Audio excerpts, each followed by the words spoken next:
Hey guys, welcome to my video. Today I'll be talking to you about how I do my shading through multiply layer blending mode. I've tried searching about tutorials talking about blending modes, specifically multiply and what it does, since lots of people use it for shading and I really didn't find any. So whenever I was on to something, I thought I'd share it with you guys.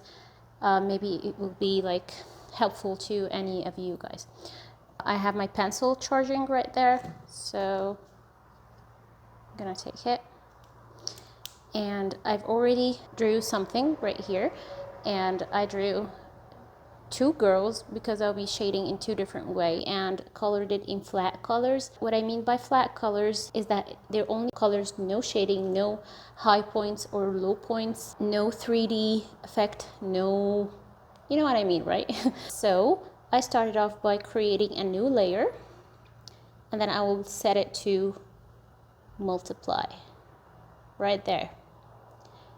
And what I found that multiply does is that, for example, I would choose her skin color right there, so it's beige, right? And I would choose my technical pen, inking technical pen, to shade. So you see that it's beige. So what I found that multiply does is that you can pick whatever shade of color you chose, and it's gonna make it darker so that you can shade on top of this color. So I want to shade the hair now, so I choose the hair color, and you see that it turns out darker. It's not the same and transparent, so you can see the inking that I've done. You can see the layer beneath, and still it's darker so that it's more of a shading effect. So that is basically what I found multiply does. So let's start. As shading, there are like a couple of ways to do it, at least the couple that I know of. So you can imagine that you are the light source, like I'm the light bulb and I'm staring at her. So the center of the light is going to be in the center of her face, and the shading is going to be more of the sides. Or we can say that this girl is casting a shadow over this girl, so this side is darker and this side is lighter. But I'm going to do it this way. I'm the source of the light, I'm staring at her, so the center of the face is going to be lit and the sides will be darker. I'll choose the skin color, and you can choose the skin color either by tapping right here and moving this, not sure what this called, or you can long tap a certain area and choose the color.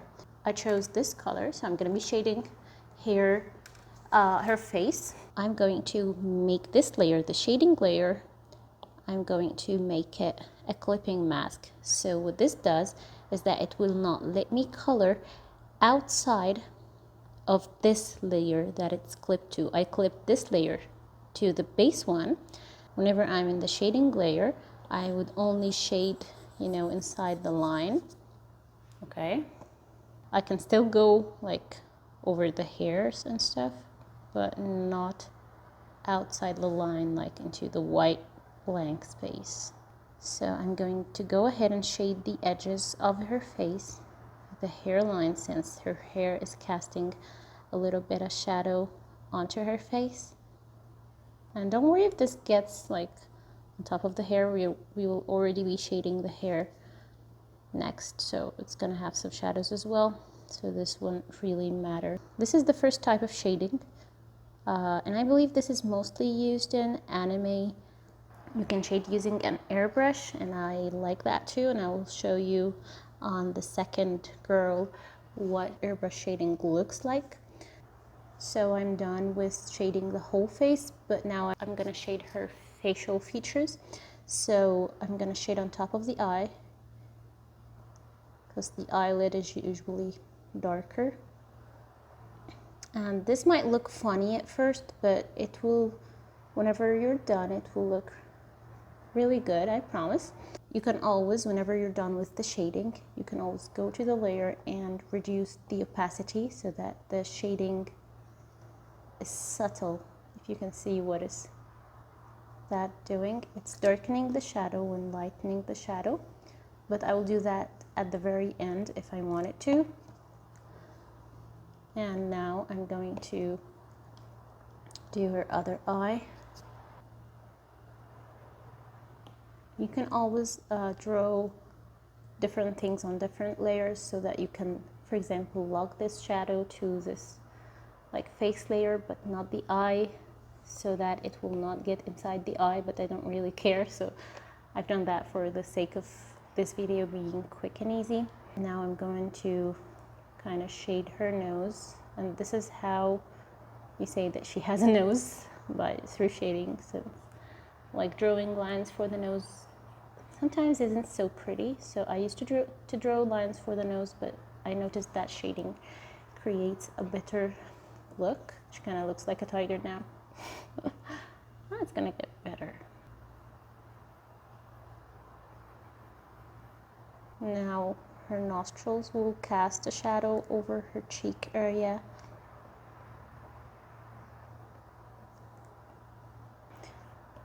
And then her nose is casting a shadow on top of her lips, this part right here. And then her nose is like shaded down there because this area is not flat.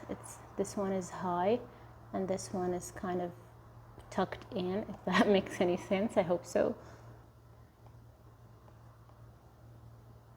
And that is pretty good for now. I'm gonna take the eraser and remove the extra shading that I believe is not necessary. And now I chose the lips color to shade the upper lip, since the upper lip is always going to be darker, slightly darker, because of how it's shaped. Like the upper lip is slightly protruded outside, and then the light hits this part where we would apply highlighter makeup, and this part is going to be darker since it's kind of curved. What I love about multiply shading is that it will not make the stroke darker when you go over it twice. Like this is a stroke and this is another stroke and this is another stroke, and they all are the same shade. If I were to shade in a normal layer, like I would create a new layer and it's normal, and I, for example, would choose her skin color and then go ahead and make it slightly darker. This is a manual process, like to shade, but it's too dark, so I want to make it slightly opaque. So now it's opaque. I did a shading stroke and I want to do another one, like to continue shading. Do you see that? The color changed, it overlapped. Now let's look. That's a flat color. That is still flat, but kind of, you know, shaded a bit. Like shows you different features of her face. Sometimes I would go over the top and shade under her eyes, and sometimes I would not do that. So I would try and see whatever works. It doesn't look bad. Now let's go ahead and shade the hair. Let's see how this works. So right here would be the darkest, because this is where her hair like is more gathered or condensed, if it makes any sense.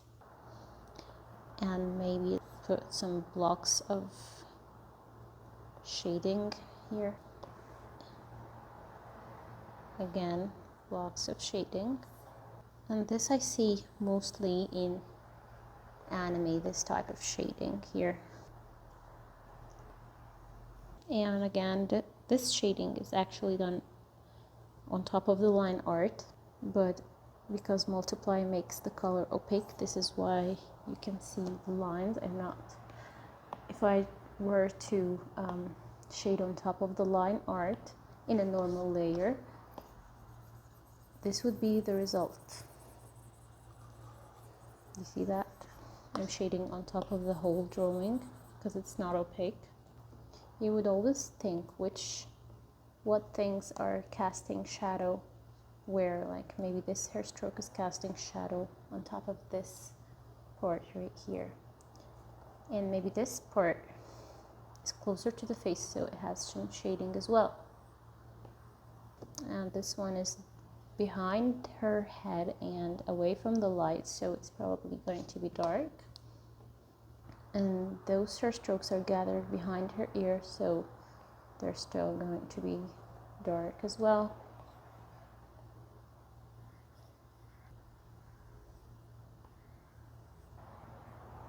Probably everything in Procreate or digital drawing generally would have like more than one way to be done. Like you can do it in way too many ways. So that is not the only right way to do it, but I feel that might be the most comfortable way to do it for me.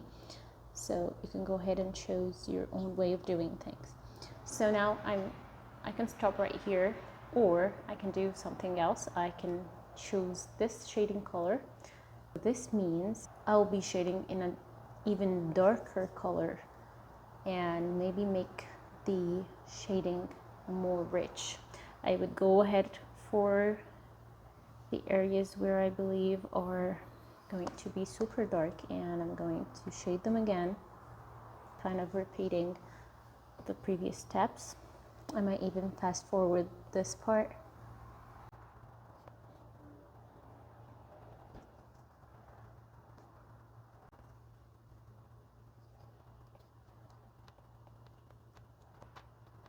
I can add some blush. I can choose like a slightly rosy shade, and that is perfect. Now I'm going to create another layer down below the shading layer, and I'm going to set it as multiply as well. That is going to be the blush. I would create a block of blush like that. I need to blend it a little bit. I'm going to choose the smudge tool, and I'm going to set it as an airbrush smudge, and I'm going to soften the edges a bit and make it a little bit more realistic. And I'll make sure that the lines are soft and smooth and that I cannot see where the blush starts and ends. Now I'm pretty satisfied. Maybe in another tutorial, the next step would be the lighten, that I will be adding lights to her face, like highlights of the nose and the upper lips and under the eyebrow. And that is the technical pen shading. Here I'll be using the airbrush shading. So I would do it actually on the same layer, and I will choose soft blend airbrush. The layer is preset to multiply, and I will be shading her face corners. And I like really how the airbrush is kind of forgiving. I'm going to press harder at the edges so that I can get darker color, and then I would have very, very light hand pressure whenever I would go closer into her face. And I'm doing this multiple times to make sure I'm using the darkest shade I can get from the airbrush into her face edges.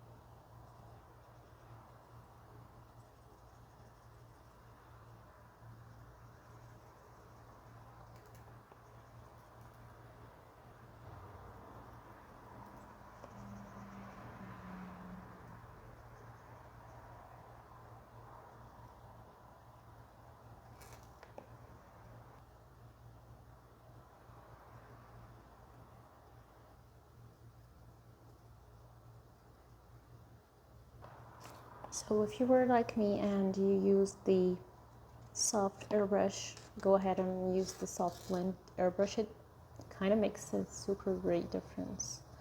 As you continue working the line, it blends really well, and it doesn't cast unnecessary layers of shading, which happened with the soft airbrush, making the look of whatever you were coloring or shading super airbrushy. used to make it like whatever I was drawing, it kind of looked like plastic and wax. It's super airbrushy and polished in a weird way.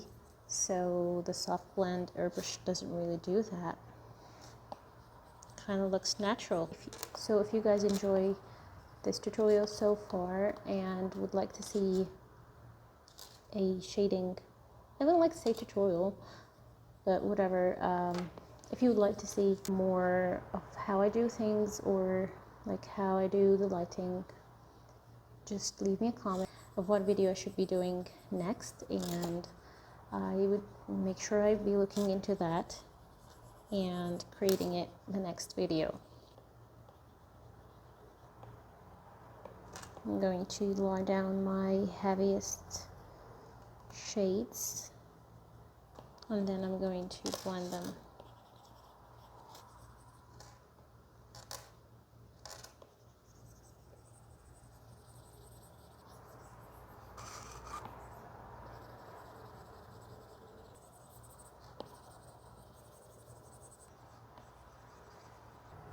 Okay, so you guys, whenever you get your hand to not apply pressure, it will start blending. It will not add more color.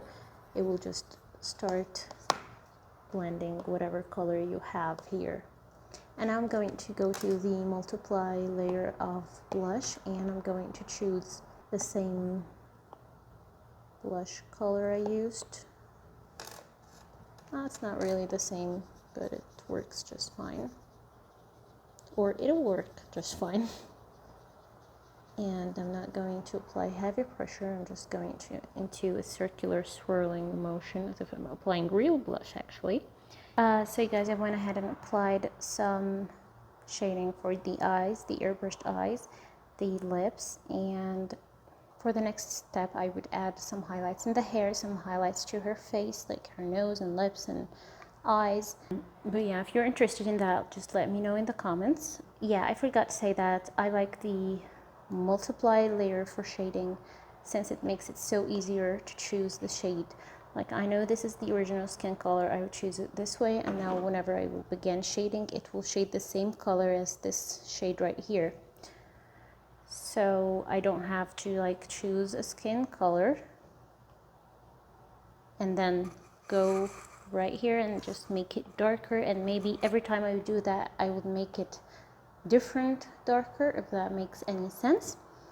So this is, yeah, another reason why I like to shade using the multiply layer. And I can make this shading a little bit stronger if I darkened even more, like I did with the technical pen shading right there. Okay guys, so that is pretty much it for the shading process for me. I went ahead and darkened a little bit with using the airbrush, but different darker shade, like what I did here. I took this color right here and gave her extra shading around the corners to kind of give her a kind of a three-dimensional effect. The next step for me would be to do some highlights to her hair and her face, which makes the shading stand out a little bit more. So if you guys are interested in the highlighting process, just let me know in the comment section below. And I hope this was helpful for you guys. This is how I do things. I'm sure there are probably like a million different ways, not a million, like maybe 5 other different ways to do shading in Procreate, or you know, like generally digital drawing. So if you find this video helpful, please give it a like and maybe subscribe to, you know, receive more of the future videos. And thank you guys for watching.